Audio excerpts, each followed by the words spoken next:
Thanks, Liz. First of all, any questions for Liz? Oh, any questions? Questions! Yes, Give questions. me questions. Oh, there will be questions in discussion. That sounds ominous. In that case, I'd like to introduce Matt, who was last year's president of Godless.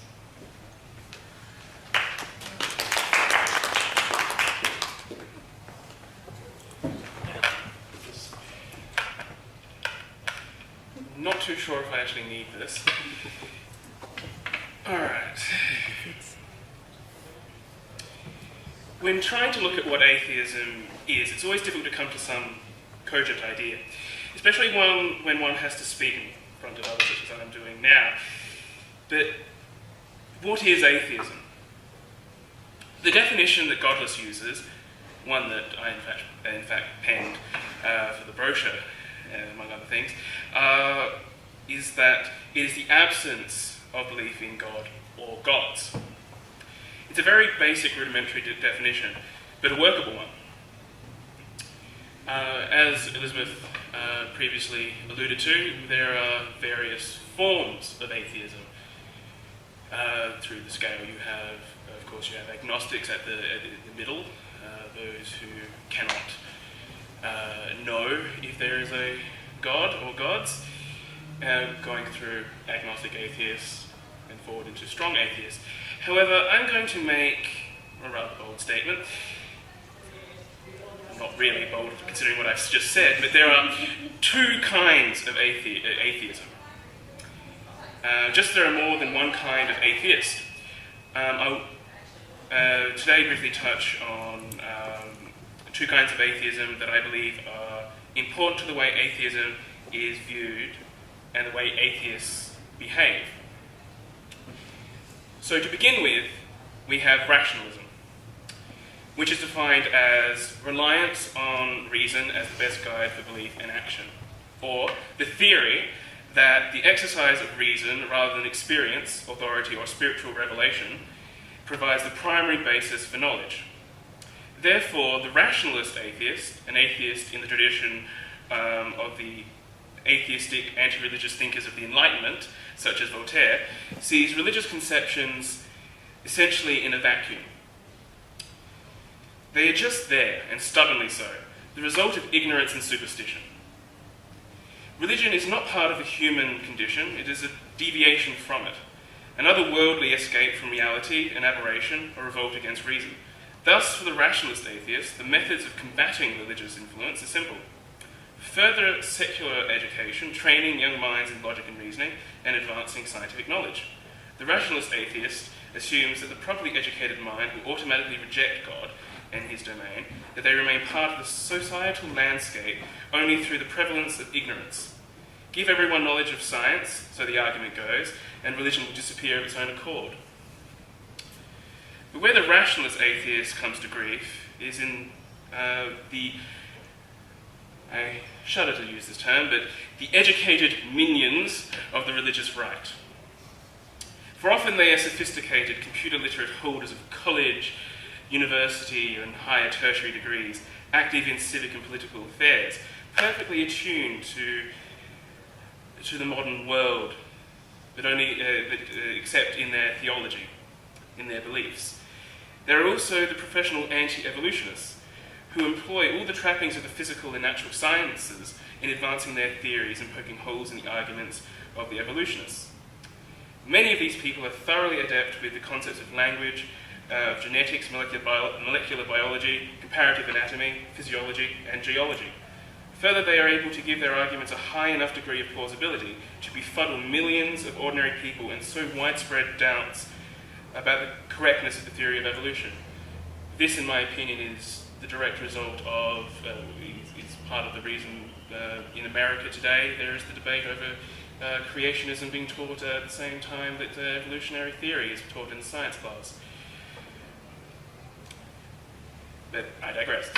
For better or worse, this is the reality, and it means that the rationalist atheist must confess his or her failure. Here in the last part,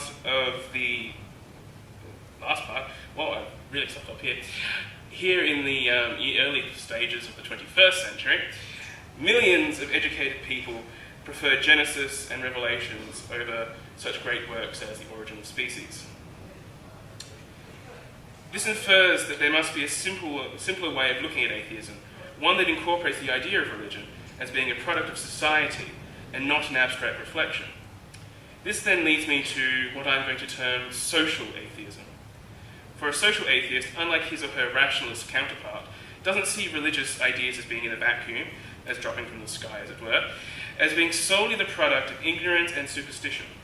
For the social atheist, religious ideas are the product of the society in which they are spawned. A result of the tensions and contradictions of the society, the product grasped and shaped by human beings living in that society and directly experiencing those tensions and contradictions. Religious ideas, rather than being something alien to the human condition, are instead human, and that is human experience. This concept has led to the theory of memetics, which in its simplest form states that a meme is a unit of cultural information, such as a cultural practice or idea that is transmitted verbally or by repeated action from one mind to another. Consequently, religion can be seen as the great meme, being passed down to each successive generation. Meme theorists contend that memes evolved by natural selection in a manner similar to that of biological evolution, through the process of variation, mutation, competition, and inheritance, influencing an individual entity's reproductive success. Memes spread through the behaviours that they generate in their hosts. Memes that propagate less prolifically may become extinct, while others may survive, spread, and for better or worse, mutate. Theorists point out that memes which replicate the most effectively spread best, and some memes may replicate effectively even when they prove detrimental to the welfare of their host.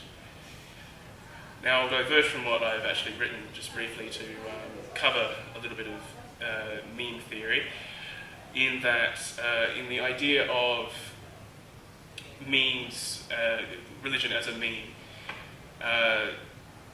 it is beneficial to the human being in a primitive society, in that religion explains why the sun rises and sun sets, so they're not afraid of it. It helps give the person a set of rules to live by. Don't rape your best friend's wife, because that's not right. That sort of thing. But as we progress in a societal sense, this is mutating within the society and becoming bigger and bigger and bigger until we come to today's society, where you have institutionalized churches, which it's no longer evolving in a true sense. It's become rigid, as I said, institutionalized. So going back, atheism is not only the absence of belief in God or gods, it is how you, as an atheist, perceive the world, how you interact with it. We are all at the same time rational and social atheists. We can freely see the beauty that religion has brought to the world, the great works of art that would not exist without the church or its patronage. However, we can observe it is not as a pillar of creation, but as a social meme that it is. The rational side of us is ultimately the reason we are all here now, to form a rational, cogent argument in the hopes that those, if any present, who believe in a God, could walk away with some additional knowledge, and with that education come closer to opening their minds. But because, if in the end religion is just a meme, it ultimately means that the ideal of the rationalists, that by educating we can raise people above religion, is a possibility. Thank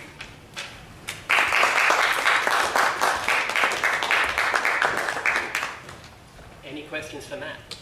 I've got several that I could take hours asking. Oh, you could. I could, but I'm not going to. With your, you only outlined one version of meme theory. Yes. And that is the one where it started off as adaptive and has progressively become maladaptive. Yes. There is another version of Yes, that, there which is. I prefer, and that it, like the flu, has always been maladaptive. Yes. Like the flu, it is never kind to its host. It only reproduces because it can. Yes. And that's another theory of But as religion in, being. with flu viruses, the only reason they survive is that they're not as detrimental to their hosts as they would like to be. They've evolved in such a way that the ones that kill their hosts too quickly die out. So, but it could also be that religion has been like that from the beginning, always maladaptive, but only slightly so, enough to be able to reproduce itself. And the religions that have been totally maladaptive, and there have been a few, for instance, the Shakers, who believe that you should not reproduce. Now that was a maladaptive mean, and it died out. And the means like Christianity, Buddhism, Islam, what have you, that still manage to procreate by themselves, aren't so maladaptive that they kill themselves.